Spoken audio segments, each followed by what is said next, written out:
nos dado. Meus irmãos, convido a igreja para lermos a palavra de Deus. Abra a tua Bíblia em Apocalipse, capítulo 4,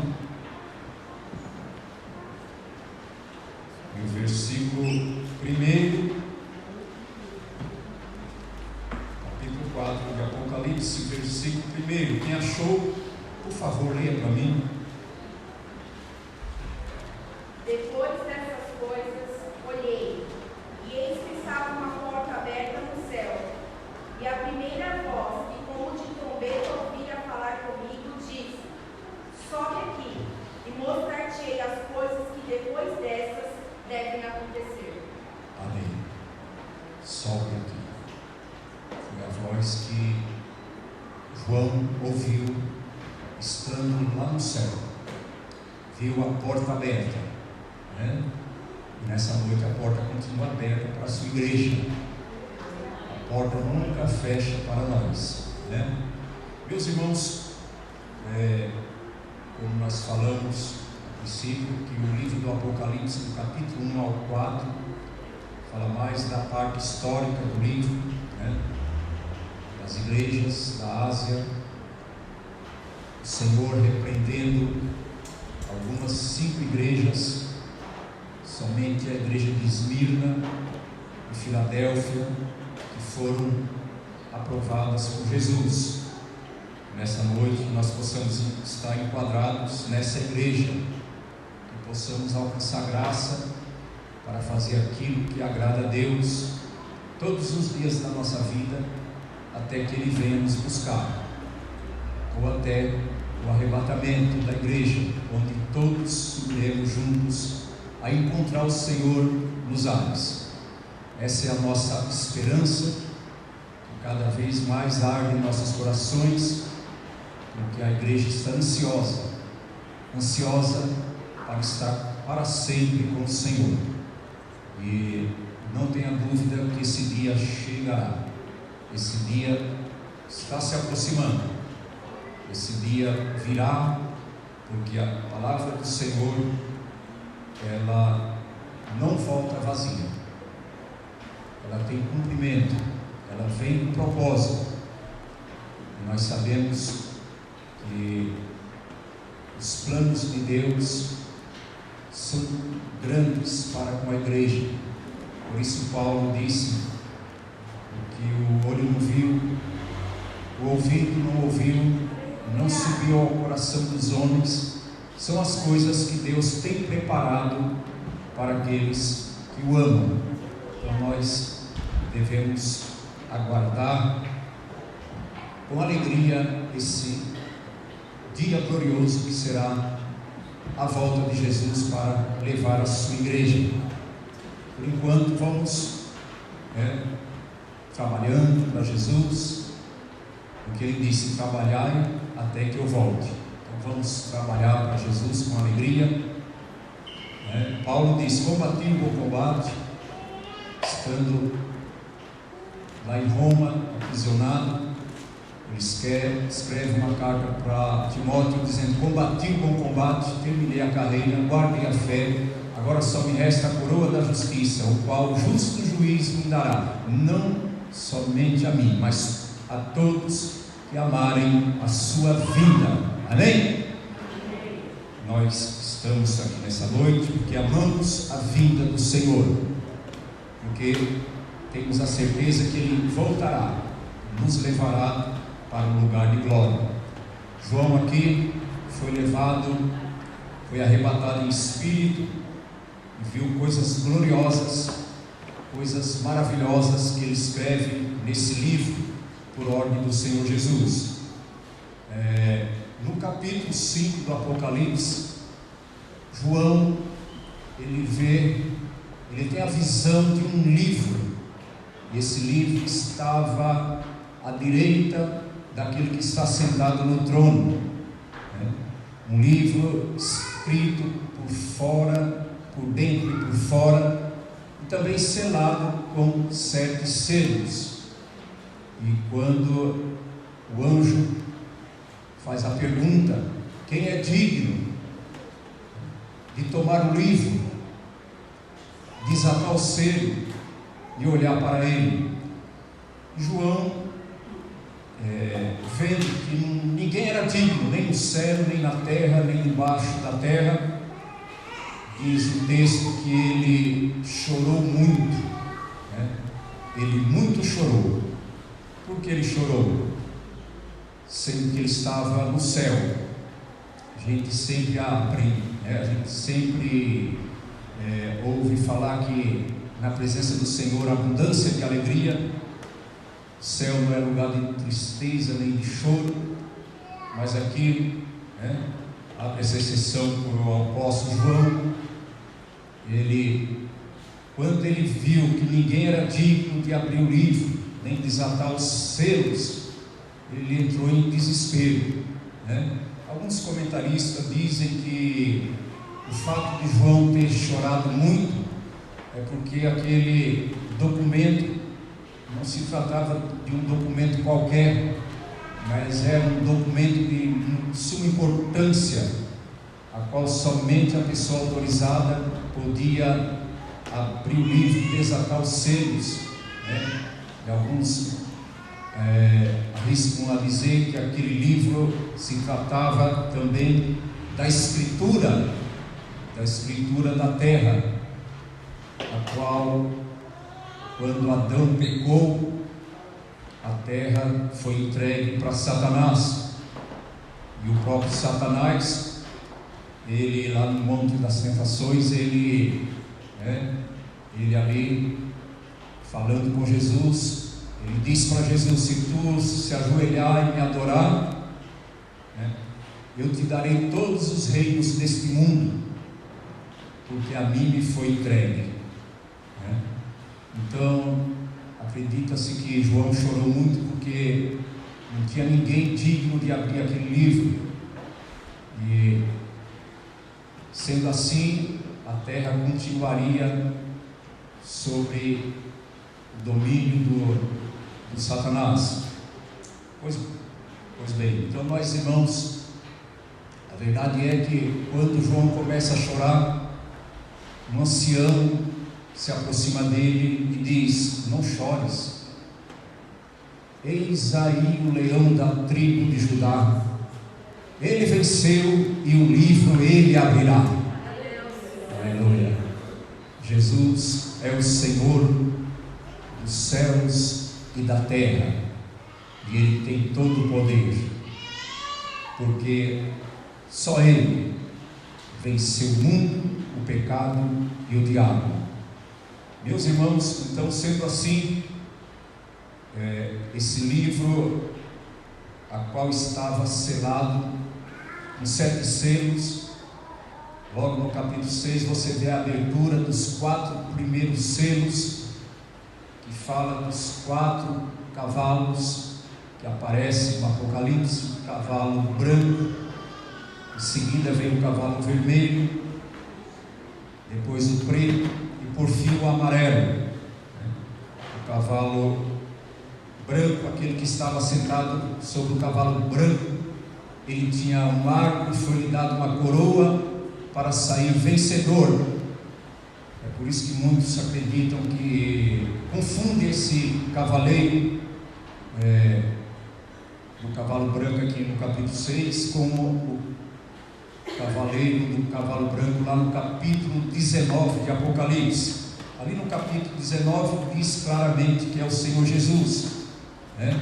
Porque João viu um que estava sentado sobre o cavalo branco, né, cujo nome se chama a Palavra de Deus. Então Jesus, Ele é o Logos, Ele é o Verbo, Ele é a Palavra de Deus. Mas aqui, esse cavalo branco fala do anticristo, porque o anticristo, quando a igreja for arrebatada, né, ele aproveita, porque, irmãos, muitos acreditam que o anticristo já está, né, por aí, não se sabe onde. Pode ser que alguém esteja estudando com ele numa escola, numa faculdade, né? A gente não sabe onde, mas acredita-se que ele já está se preparando para assumir o governo desse mundo. Assim como Jesus, o Senhor Jesus, somente a mulher samaritana, foi revelado a ela que Jesus era o Cristo, a não ser a mãe e o pai de Jesus. E depois foi revelado para Pedro: tu és o Cristo, o ungido de Deus. Assim mesmo o anticristo, com certeza ele já está se preparando. Uma parte aí do mundo ele está se preparando. Será um grande político, um homem inteligente, carismático. Ele não vai se manifestar carrancudo, sisudo. Não, ele vai se manifestar com um programa de governo que vai impressionar muitos, vai convencer muitos governantes para se aliar a ele. Então ele vai conseguir essa façanha. Então não espere que o anticristo ele virá de uma maneira violenta. Não. Primeiro ele prepara o coração do povo para depois escravizar o povo. Então primeiro ele conquista, depois ele escraviza todos aqueles que aderiram ao seu sistema de governo. Então, irmãos, para aqueles, muitos, nós sabemos que nem todos subirão no arrebatamento, nem todos. 2 estarão no campo, Jesus disse. Um vai, outro fica. 2 estarão no leito, um vai, outro fica, e assim por diante. Então, aqueles que ficarem, logo saberão que o anticristo há de reinar sobre esse mundo. E certamente esses crentes que ficaram, são chamados de rabiscos, que estavam distraídos, desapercebidos e não estavam preparados para o arrebatamento da igreja e ficaram aqui para passar pela grande tribulação, que a grande tribulação nada mais é, nada menos do que a ira de Deus. Leia em Joel capítulo 2, versículo 1 e o versículo 2 para mim, por favor. Joel, profeta Joel, capítulo 2, versículo 1 e 2. Tem que achar primeiro, por favor, pode ler.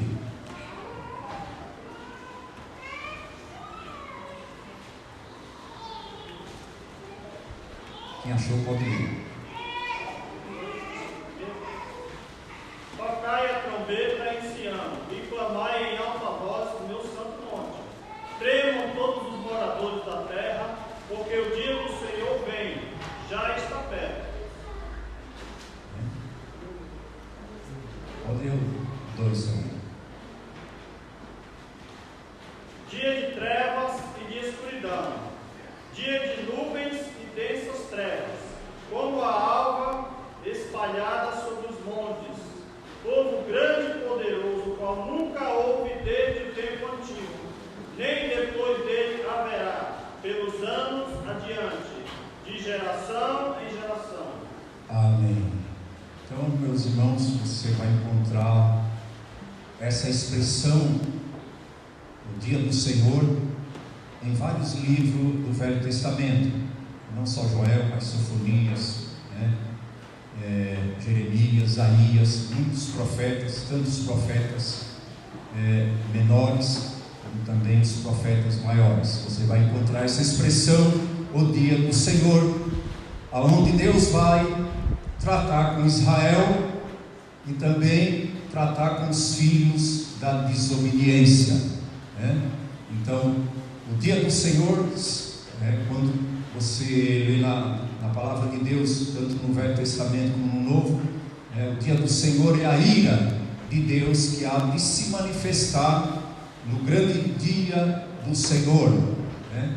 E esse dia está perto, esse dia vem. Se Jesus arrebatar a igreja agora, já pode contar, de hoje a 7 anos, né? Para completar 70 semanas de Daniel, né? Então 7 anos de grande tribulação. Esse mundo vai passar esses 7 anos numa grande tribulação, a qual nunca houve, e depois desses dias, né, não haverá igual. Serão dias sem precedentes. O próprio Jesus, no capítulo 24 de Mateus, ele fala, né, ele dá muito ênfase à grande tribulação que há de vir para provar todos os moradores da terra. Mas graças a Deus que a igreja do Senhor, ela está isenta, porque ela é a noiva, né? Assim como o Senhor Deus mandou 2 anjos para tirar Ló da cidade. Enquanto Ló estivesse ali na cidade, Deus não poderia destruir aquela cidade. Foi o que os anjos falaram, né?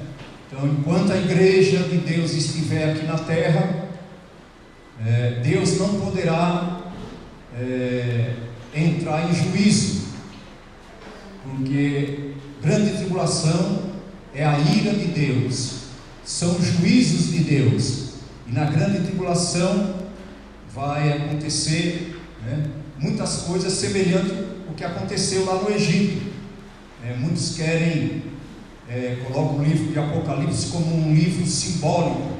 Tudo é simbólico no Apocalipse, mas não é assim, né? Se você, todos aqui sabem que lá no Egito, para Deus tirar o povo lá do Egito, da escravidão, Deus mandou muitas pragas para alertar, né? E para mostrar que Ele é Deus.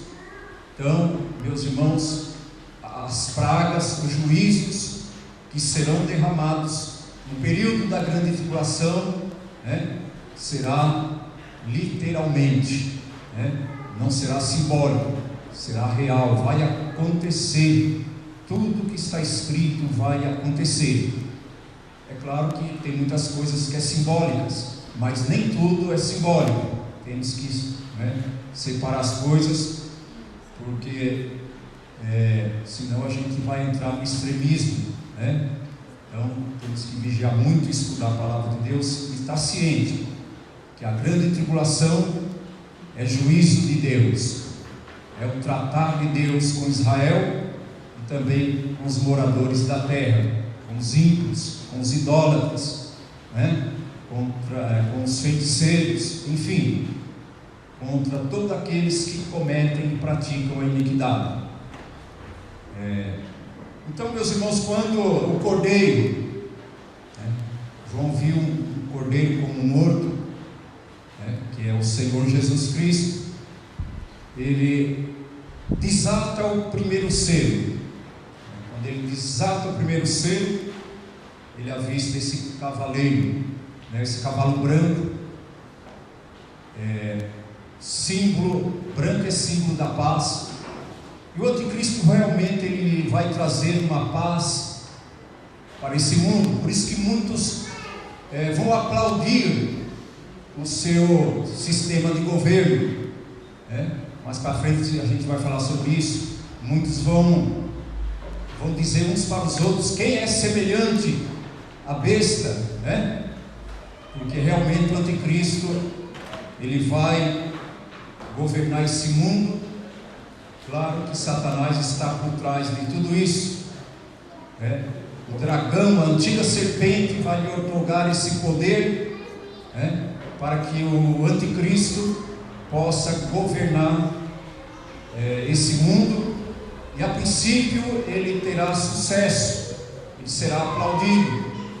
Ele, como um bom político, ele vai convencer a muitos, terá uma oratória, né, vai fazer inveja para muitos, e com isso ele vai conquistar a maioria do povo, porque a maioria sempre serve ao diabo.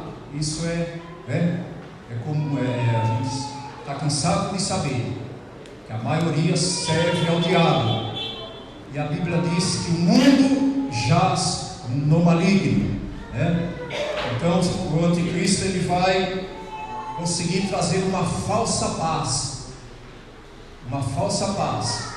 Mas Jesus disse: quando disserem a paz e segurança, lhes virá repentina destruição.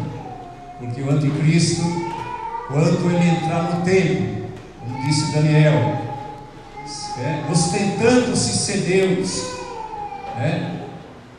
e exigindo adoração, então vai cair a ficha dos judeus, eles vão certamente dizer uns para os outros: que besteira nós estamos fazendo, fazer uma aliança. Eles achavam que era o Messias, que era o Cristo.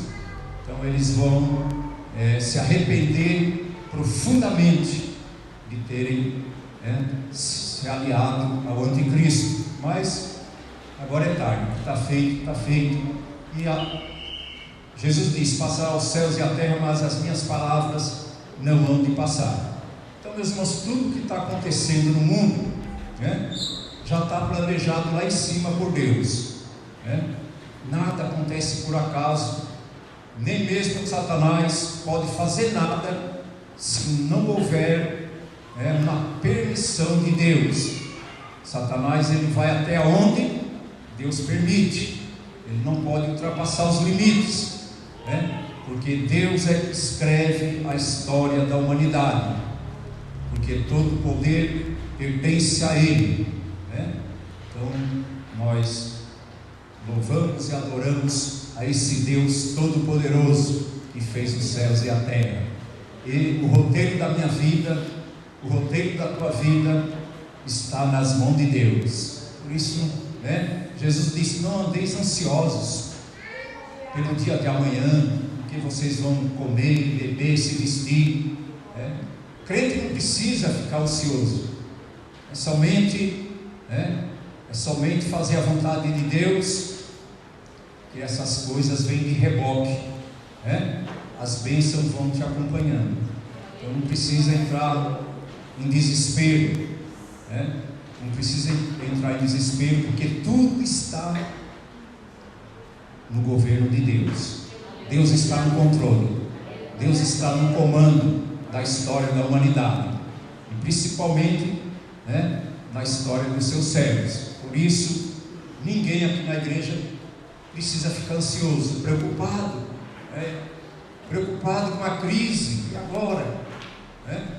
Preocupado com o dia de amanhã, como é que eu vou colocar o pão na mesa dos meus filhos, como é que eu vou pagar estudo? Irmão, não se preocupe com nada disso. O jovem não precisa se preocupar, o irmão, a irmã não precisa se preocupar com nada disso. O teu futuro para Deus já é passado, e Ele já colocou uma faixa bem grande para o Satanás ver. Você é campeão, mais do que vencedor, mais do que vencedor. Então, meu irmão, Deus está no comando, no controle de tudo. Nós somos mais do que vencedores, porque Jesus é o justo juiz, e é Ele que levanta a nossa mão e decreta a vitória. Você é vitorioso nessa noite. Não importa a dimensão do teu problema, não importa a circunstância, você tem que estar ciente que Jesus está contigo. Ele prometeu: estarei convosco todos os dias até a consumação dos séculos. E Ele estará com a sua noiva, que é a igreja, todos os dias até o arrebatamento, porque a igreja sendo a noiva do Cordeiro, o Senhor Jesus não vai permitir ou deixar sua noiva, vai entregar sua noiva de bandeja para o anticristo torturar, massacrar e matar a igreja, como muitos acham que Jesus vem durante a grande tribulação. Esse grupo que é chamado de tribulacionista, Esse grupo acredita que Jesus virá durante a grande tribulação. Outros acreditam que Jesus virá depois dos 7 anos da grande tribulação. Mas eu creio que todos aqui são pré-tribulacionistas, que creem que Jesus voltará antes da grande tribulação para arrancar sua noiva daqui. Leia Tessalonicenses capítulo 5, versículo 9.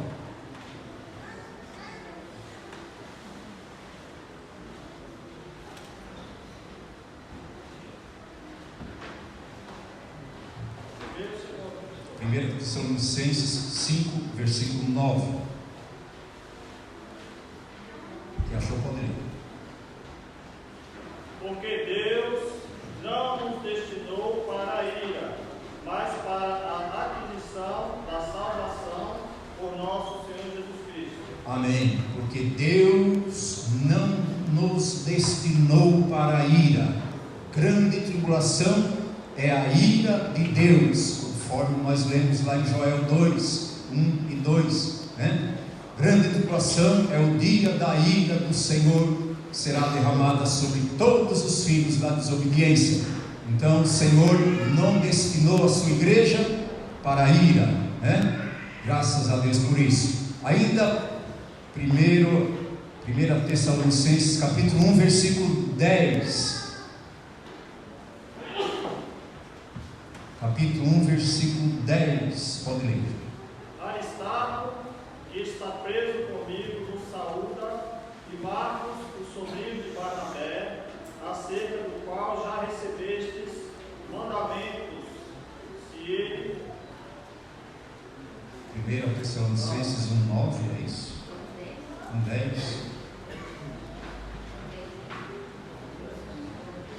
1 Tessalonicenses 1, 10. Esperar dos céus o seu Filho, a quem ressuscitou dentre os mortos, a saber, Jesus Cristo, que nos deu a ira futura, a ira vindoura. Esse dia chegará, irmãos. Esse dia, todos que ficarem no arrebatamento, infelizmente terão que passar 7 anos de tribulação. Então faça por onde? Faça por onde? Para que você não venha ficar para a grande tribulação, que será terrível. O anticristo vai pegar pesado. Se você acha que Adolfo Hitler, Mussolini foram cruéis perto do anticristo, pode-se dizer que eles comparado a uma moça. Então, meus irmãos, o anticristo ele vai pegar pesado, principalmente para os crentes que ficarem. Quantos sofrerão torturas, serão humilhados, mortos por não negarem o nome de Jesus. Então vamos estar preparados para o dia do arrebatamento. Leia Daniel capítulo 11, versículo 27.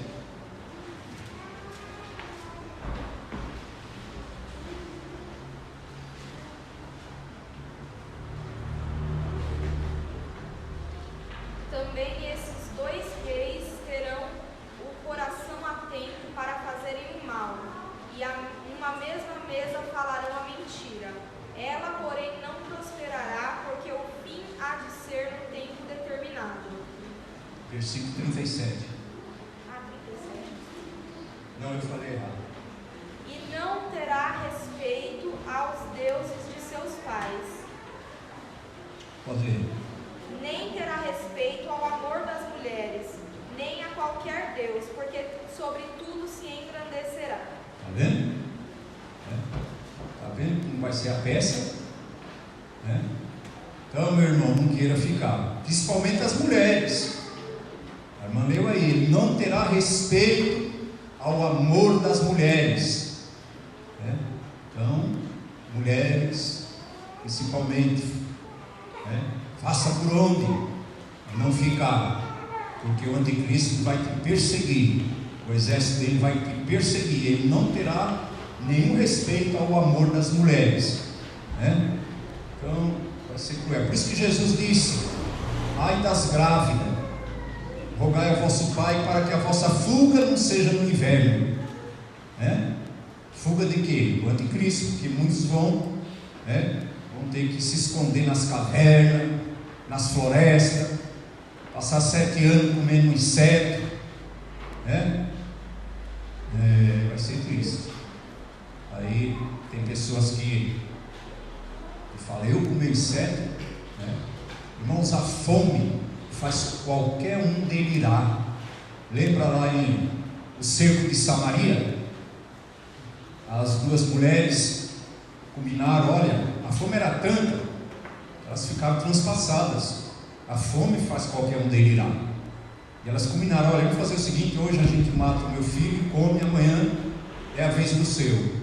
Pois bem, a mulher matou o filho dela, as 2 comeram. No dia seguinte a mulher se recusou a dar o seu filho. Então o caso foi levado ao rei de Samaria, e ele rasgou as suas vestes, né, dizendo: eu não acredito que isto esteja acontecendo em Samaria, né? Então aquilo ali era apenas uma figura do que vai ser a grande tribulação, né?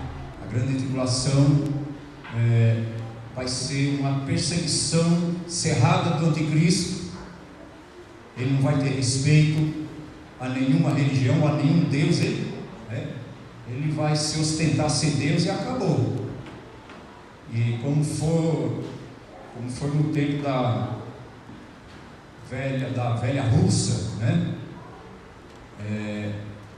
Quando o governo russo mandava perseguir os cristãos, comunismo, diz a história que soldados iam até as cavernas disfarçados de obreiro, ia de terno, gravata, com uma Bíblia embaixo do braço, e pegava o coitadinho inocente do irmão e perguntava: olha, meu irmão, Pai do Senhor, onde que vai ser a reunião nessa tarde?